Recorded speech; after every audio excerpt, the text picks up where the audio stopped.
Hi everyone, welcome to Manojnan and connected. మనకు తెలిసిన విషయమే, అత్యంత గౌరవప్రదమైన వృత్తి ఏదైనా ఉంది అంటే అది మనకు ఉపాధ్యాయ వృత్తి.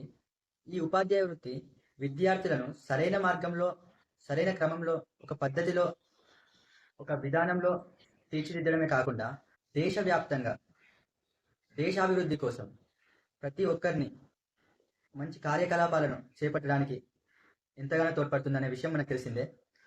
ఈ దేశవ్యాప్తంగా విద్యను బోధించడానికి మనకు కావాల్సిన అంశాలలో మరొక అర్హత CTET, central teacher eligibility test.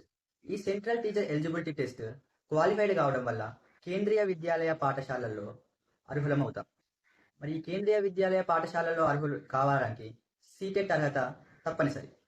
ఈ అతి తక్కువ సమయంలో ఒక సువర్ణ అవకాశం పొందడానికి అతి సులువైన మార్గం సీటెట్. ఎందుకంటే ఈ సీటెట్ అనేది డిసెంబర్ మరియు జనవరిలో కండక్ట్ చేయడం జరుగుతుంది. రిజల్ట్ అనేది ఫిబ్రవరిలో ఇవ్వడం జరుగుతుంది.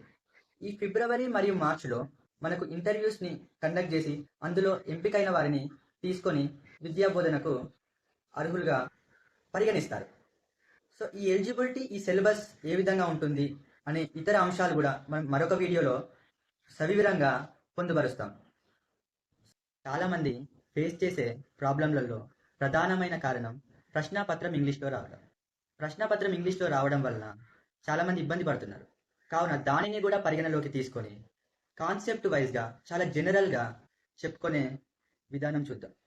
అలాగే ఇట్టి సీటెట్లో ఏ అంశాల మీదనైనా సందేహాలు ఉంటే కామెంట్ రూపంలో తెలియజేయండి.